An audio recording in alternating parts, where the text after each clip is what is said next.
thought of going back in over 45 years. And the fact that NASA has repeatedly admitted that we can't go past low Earth orbit. This next generation spacecraft will enable America to explore beyond low Earth orbit. We must solve these challenges before we send people through this region of space. Right now, we only can fly in Earth orbit. That's the farthest that we can go. The kinds of technologies that we're testing out on Space Station are definitely helping us with our goals of going beyond low Earth orbit. Early in the next decade, a set of crewed flights will test and prove the systems required for exploration beyond low Earth orbit. Isn't the slightest bit worth worrying about. And by the plan that NASA has is to build a rocket called SLS, which is a heavy lift rocket. It's something that is much bigger than what we have today, and it will be able to launch the Orion capsule with humans on board, as well as landers or other components to destinations beyond Earth orbit. Right now, we only can fly in Earth orbit. That's the farthest that we can go. And this new system that we're building is going to allow us to go beyond and hopefully take humans into the solar system to explore. So the moon, Mars, asteroids, there's a lot of destinations that we could go to.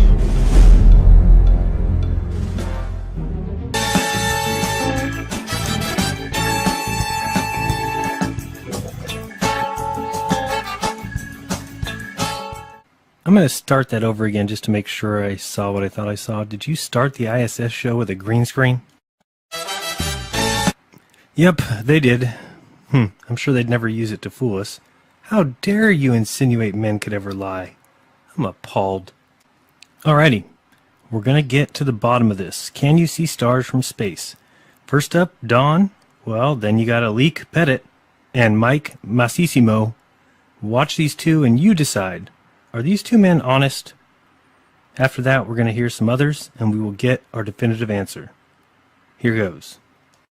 Whilst From Mark space, Cameron. This is from Mark Cameron. Whilst in space, have you ever looked away from Earth into the black void?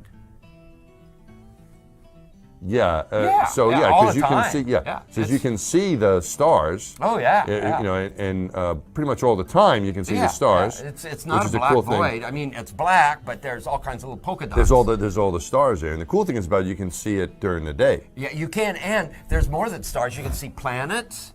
You can see moons. You see the gas Magellan clouds of the you Milky Way see galaxy. the Magellanic clouds. Magellanic. See, I just wanted the Magellan there's a large clouds. one I didn't and a want small one, right? Yeah. And then you can see the zodiacal lights. Whoa. Those are amazing. Right before the lights sunrise. of the zodiac. The lights of the zodiac, the zodiacal lights. Okay, you can see those. Which are and what? Then you Explain can see those the to upper. us. Oh well, I mean, I know what they are, but explain it to the it's audience. This big. It's this vertical column of fuzzy glow that comes up perpendicular to the horizon shortly before the sunrise. Every time? No, it depends on the viewing angle and such. Not every time, but if the viewing conditions are right, you see this big fuzzy glow that goes way up high, maybe 30 or 40 degrees above the horizon, perpendicular to the horizon, and it's this fuzzy glow. It's a zodiacal light. But one thing to add to this, I think, which is kind of interesting about being able to look into the black void, is that we can't do that when the sun is out here on Earth. And it's not because the sun is so bright. It's because this atmosphere. Right? The light comes through the atmosphere and refracts, and we see blue. It's scattered. We see blue. Scatters. So what we see is we see the blue color because the way the light gets bent. Was it only the low? Scattered. Scattered, but it's the wavelength of the light that penetrates. Yeah, it's 1 over lambda to the 4. Right, and that's the blue light. Really so blue light is what? The low wavelength or the high wavelength? Low wavelength. Okay, so only the low wave. Yeah, the short wavelengths get scattered. And that's why we see blue. More than the long wavelengths. Right. Here's another one. All right, we'll be keeping track so that we can get a definitive answer here. So far, we've got Mike and Don both say yes, you can see the pinpoints of starlight from space. Who's next? And when you're in space and you're looking into deep space and you're on the sun side of the orbit, the sunlight washes out all the starlight, so you can't see any stars, just like here on Earth. All right, that's Leroy. He's a no. We were never able to see stars from the lunar surface or on the daylight side of the moon by eye without looking through the optics. The sky is a deep black, when viewed from the moon as it is when viewed from cislunar space, the space between the Earth and the moon. The sky, of course, was black, but it had sort of a velvet sheen to it. The biggest visual surprise was just how black the sky was. You have a brilliant sun, brighter than any sun you normally would see, even here in New Mexico. You have these extraordinarily high mountains. We were in a valley deeper than the Grand Canyon. But then you have this black sky, a sky blacker than black. When you look out into deep space away from the sun, it's the darkest black you can imagine. Just the inherent beauty of it, the velvet, bottomless bucket of the universe. If you're there in the daytime of the moon, you see a full night sky of stars, even with the sun in the sky as well. You don't see stars in the daytime on Earth, not because they're not there, but because the atmosphere is aglow with scattered light from the sun. If you take away the atmosphere, the sun will still be there, but the sky goes dark. That's what the folks get when they go to the edge of the atmosphere, and they're calling that the edge of space. But when you get to the edge of the atmosphere is no longer between you and the rest of the universe, and the stars reveal themselves just as they would at night. So everyone knew this. So you see these photos. I've often tried to explain the difference between darkness, when you turn out the lights and it's dark in here, or blackness. Blackness is the endlessness of it all. It's hard to comprehend. Well, it certainly looks like these guys have no clue. .com, and I've got the link there for that. It says, the Earth is protected from fast-moving killer electrons by an invisible plasma shield, which is located thousands of miles above the planet's surface, according to researchers at the Massachusetts Institute of Technology, MIT, and the University of Colorado, Boulder. High above the Earth's atmosphere, harmful electrons that make up the outer band of the Van Allen radiation belt travel at nearly the speed of light, pelting everything in their path. Exposure to such high-energy radiation can harm satellite electronics and pose serious health risks to astronauts.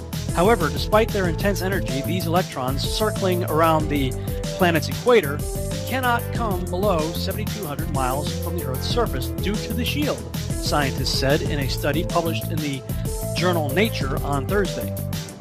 It's almost like these electrons are running into a glass wall in space, Daniel Baker of the University of Colorado Boulder and the study's lead author said in a statement. Somewhat like the shields created by force fields in Star Trek that were used to repel alien weapons, we are seeing an invisible shield blocking these electrons. It's an extremely puzzling phenomenon. The invisible shield, dubbed the plasmaspheric hiss, is made up of very low-frequency electromagnetic waves in the Earth's upper atmosphere. Scientific data and calculations have helped researchers deduce that the hiss deflects incoming electrons, causing them to smash into neutral gas atoms in the Earth's upper atmosphere and ultimately disappear. It's a very unusual, extraordinary, and pronounced phenomenon, John Foster, Associate Director of MIT's Haystack Observatory, said in a statement. What this tells us is if you parked a satellite or an orbiting space station with humans just inside this impenetrable barrier, you would expect them to have much longer lifetimes. That's a good thing to know. The latest study is based on data collected by NASA's Van Allen probes that are orbiting within the harsh environments of the Van Allen radiation belt. Oh, you mean the one that they just flew through, no problem, back in the 60s? Huh, in the 70s? During the study, the researchers observed an, quote, exceedingly sharp barrier, end quote, against harmful electrons, which was steady enough to withstand a solar wind shock in October 2013. To determine what could create and maintain such a barrier, the researchers considered a few possibilities, including effects from the Earth's magnetic field and radio signals from human transmitters on Earth. Oh yeah, it's our Walkman that's causing this, whatever.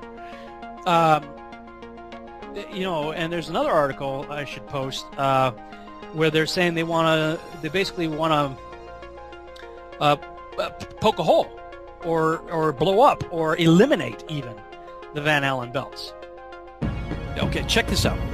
February 27, 2014, okay, last year. Physicists plan to wipe out Earth's Van Allen belts with radio waves. Got a depiction here of the Van Allen belts, what they look like here.